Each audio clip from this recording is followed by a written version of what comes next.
Hello everyone, कैसे हैं आप सब? So welcome to my new blog. आज हम करने वाले हैं शादी की शॉपिंग। यस, शादी की शॉपिंग।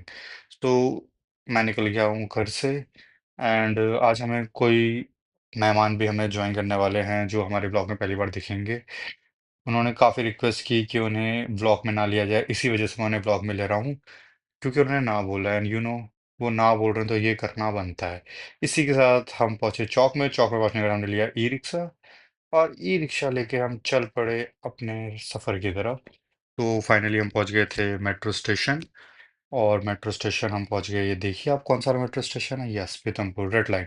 तो रेड लाइन जाती है हमारी डायरेक्ट पीतमपुर से होते हुए अपना सीलमपुर। सीलमपुर में हम यहाँ से जाएंगे एंड हम यहाँ पे मेट्रो का वेट कर रहे हैं। एंड हियर इट इज़, और हमारी रेड लाइन की मेट्रो काफ़ी दिनों बाद हमें मेट्रो के अंदर जगह मिली है और खाली-खाली भी है, क्योंकि ये कश्मीरी गेट से ही बढ़ती है।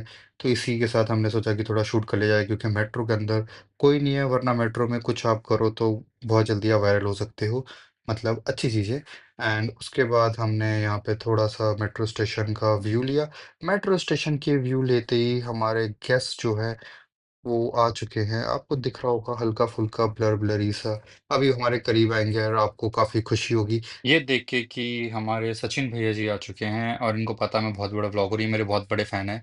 और इस व्लॉग के बाद भाभी जी भी मेरी बहुत बड़ी फ़ैन होने वाली है। उन्होंने बहुत रिक्वेस्ट की थी मुझे मत लेना, इसलिए मैंने नहीं लिया। मैंने लिया भारत के झंडे को और भारत के झंडे का देख प्यारे से कबूतर उड़े और ये सीनरी मेरे लिए बन गई है। उसके बाद मैंने कबूतरों का पूरा परिवार को ढूँढा, उनका व्लॉग बनाया। थोड़ा-सा मैं आगे गया, मैंने देखा यहाँ पे काफ़ी खूबसूरत जगह है, जैसे यहाँ पे कचरा पड़ा है। और दिल्ली में तो ये चीज़ें नॉर्मल हैं। अगर आप दिल्ली में रहते हैं तो आपको पता है कि ये चीज़ें नॉर्मल हैं। उसके बाद फाइनली हम वो मार्केट पहुँच चुके थे, जिस मार्केट के लिए हम घर से निकले थे। मार्केट सिर्फ़ कपड़ों के लिए नहीं बल्कि लड़कियों के लिए भी फ़ेमस है। अगर आपको शादी के लिए नहीं मिल रहा तो देखिए, आपको बहुत सारी लड़कियाँ रखी हैं पैक्ड, सील पैक लड़कियाँ आपको यहाँ पे मिल जाएँगी और आराम से शादी कर सकते हो। इस मार्केट में ज़रूर आएँ। उसके बाद हमें फाइनली एक दुकान मिली जहाँ पे हमने शेरवानी चेक करने गया। और जैसे ही हम अंदर गए तो हमारे दूल्हा राजा रुक नहीं पा रहे थे, ऑब्वियसली शादी का वेट उनसे हो नहीं रहा है। तो यस, हम इन्हीं की शॉपिंग करने आ रखे हैं, जो आपको दिख रहा है। शादी के जोड़े में तैयार हो रहे हैं, खुद को दूसरों से तैयार करवाने की कोशिश कर रहे हैं कि शायद मैं अभी से दूल्हा लगने लगूं, भाभी अभी हाँ बोल दे और ये दोनों मंडप में बैठ जाए। लेकिन मेरे रहते हुए ये इतना जल्दी नहीं होने वाला। और ये हमारा दूल्हा सज चुका है सहरा बांध के। काफी कोशिश की हमने ये सुंदर लगते रहे, लेकिन हमें लगे नहीं। पर हम कोशिश करते हैं, इसके बाद मेरे अंदर का भी एक दूल्हा जगा। तो मैंने सोचा क्यों ना मैं थोड़ा थोड़ा अपनी भी फोटो शूट बीच बीच में कर लूं। लास्ट शॉप में तो हमें कुछ पसंद नहीं आया, तो हम दूसरी शॉप में गए और हमने भैया को नई शेरवानी बनाई। इस नई शेरवानी में मुझे तो भैया काफ़ी डिसेंट एंड गुड लुकिंग लग रहे थे। उसके बाद हमने उनको सेहरा भी बनाया, ताकि पूरे दूल्हे के सेटअप में हमें देखना चाह रहे थे वो कैसे दिखते हैं। नीचे उन्होंने अभी भी जीन्स ही पहनी थी, क्योंकि उनको पूरा तैयार करना कोई चाह नहीं रहा। हमने लाइट खुलवाई ताकि थोड़ा और ग्लो आए हमारी ड्रेस पे। ड्रेस पे ग्लो आने के बाद हम देख रहे हैं कि भैया बैठ के क्या कर रहे हैं। अच्छा, दूल्हे राजाओं के लिए एक सजेशन है, कृपया करके बैठ के अपनी शेरवानी जरूर चेक करें। शादी इनकी हो रही है और तैयारी मैं करने लग गया था। क्या पता एक दिन मेरा भी नंबर आए। इसी के साथ हम वहाँ पे भी कुछ सैटिस्फाई नहीं हुए, तो हम एक और दुकान एक्सप्लोर करने गए, जो कि बहुत ही ज़्यादा सुनसान थी।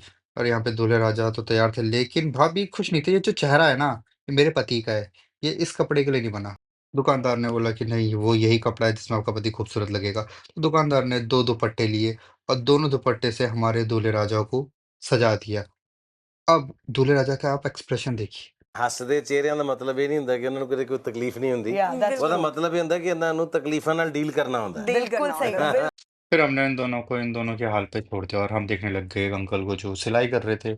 और एक बहुत प्यारा सा गाना लगा कि चाय की चुस्की ले रहे थे। हमें तो शॉर्ट चाहिए था, तो हमें अपना शॉर्ट मिल चुका था। फिर हमें भी यहाँ पे जाके कुछ भी पसंद नहीं आया, तो हम गए दूसरी दुकान पे और हम थक चुके थे, तो मैं और भैया तो बैठ गए थे। बट भाभी नहीं थकी थी एंड शी वॉज डेडिकेटेड कि मैं तो लेके जाऊंगी। दूल्हा यहाँ बैठ रखा है, दुल्हन लगी हुई है चूज़ करने में कि भाई कुछ तो पसंद आए। भाभी लगी है, भैया को कोई फ़र्क नहीं पड़ता। भैया ने बोल रखा है आप चूज़ करके मुझे बता दो 4-5, मेरा काम पहनने का, मैं पहन के खड़ा हो जाऊँगा। और वैसे ही आप देख सकते हैं फिर से भैया को तैयार किया गया। भैया लगा हुआ था सबको बोलने में कि आप मुझे सैटिस्फाई मत करो, आप मेरी होने वाली वाइफ़ को सैटिस्फाई करो। अगर वो सैटिस्फाई होगी तो मैं तो हो ही जाऊँगा, वरना मैं तो चल पड़ूँगा झूला लेके। उसके बाद भाई को लगा कि इनको एक नया ऑफ़र देना चाहिए। उन्होंने बोला भैया वो छोड़ो, मैं आपको एक लड़की दिखाता हूँ। और जैसे ही भैया ने बोला लड़की दिखाता हूँ, भैया तो एकदम पलट गए। और भाभी को थोड़ा लगा, देख क्या रहा है ये? भाभी ने पहले बाहर से देखा, फिर उसके बाद बोला कि मैं घुस के देख जाती हूँ, ये देख क्या रहा है इसके अंदर, देखिए। गाली खाने के बाद भैया हो गए तैयार। तैयार होने के बाद भाभी को उन्होंने थोड़ा लुक दिया। कोशिश वो मुझे लुक देने की कर रहे थे, लेकिन भाभी उन्हें देख रही है और मैं उनको थोड़ा शूट कर रहा हूँ कि भैया आप कैसे-कैसे लगोगे, और इसी के साथ इनका मोतियों का हार भी आ गया है। और हम इनकी एक वॉक थी वो रिकॉर्ड नहीं कर पाए, अगर आप वो वॉक देखते आप हो जाते पागल। और पागल होने के बाद हमारा दूल्हा तैयार है, दूल्हे के बाल खराब नहीं होने चाहिए, बाकी कुछ भी हो, और इनको ये नहीं पता कि इसके ऊपर तो सेहरा पहनना ही है। पता नहीं बार-बार बाल सेट क्यों कर रहे थे। बाल सेट करने के बाद हमारा राजा तैयार हो गया है जंग लड़ने के लिए। उसके साथ पीछे से आया सेहरा। हमारे दूल्हे राजा को सेहरा पहनाया गया, सेहरा गलती से मुँह पे पहना दिया गया था।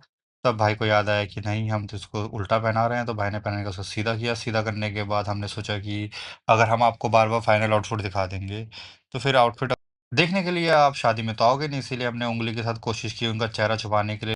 और हमें ये भी पसंद नहीं आया, लेकिन हमें जो पसंद आया हम आपको शादी के दिन ज़रूर दिखाएँगे। फिर भाभी ने बोला कि तुमसे कुछ नहीं होगा, तो तुम मेरे को ही देख लो कि मैं कैसी लग रही हूँ, तो भैया को आप हाल देखो। शादी के बाद गाइस आप इन चीज़ों के लिए तैयार रहिए, ये सब करना ज़रूरी है। भाभी ने काफ़ी कोशिश की इस लहंगे के साथ चलने की, और आपको पता नहीं है भाभी को जब ये लहंगा इतना पसंद नहीं आया, तो भाभी ने एक बेचारी का लहंगा उतार दिया, सेंसर्ड सीन।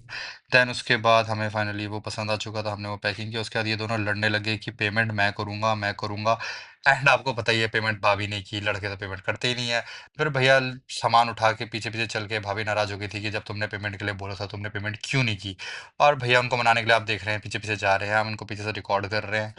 मेरे रहते इन दोनों के बीच लड़ाई ना हो, ऐसा हो नहीं सकता है। और इसके बाद हम पहुंच गए थे मेट्रो स्टेशन। और हम अब मेट्रो स्टेशन में पहुंचने के बाद मैंने यहाँ पे दिखाता हूँ आपको हमने कितनी शॉपिंग की है। उसके अंदर क्या है वो हम आपको शादी के दिन रिवील करवाएंगे। यस, ये है दूल्हे की शेरवानी, नहीं ये नीति उतर वाली थी। उसके बाद ये दोनों ने मेरे को अकेला यहाँ छोड़ के निकल गए, अकेले एक सफ़र के तरफ वापस। ये दोनों तो अपनी शॉपिंग करके, भैया तो प्रॉपर भाभी को घर तक छोड़ के आ रहे हैं आजकल। होता है नया-नया, 2 साल तक ये होता है, उसके बाद इनको पता चलेगा। मेरा भी होता था। देन उसके बाद हम अपने स्टेशन पहुँच चुके थे, हमारी मेट्रो जा चुकी थी, और इसी के साथ हम आज का व्लॉग खत्म करते हैं। Thanks guys, thanks for watching my vlog and stay tuned.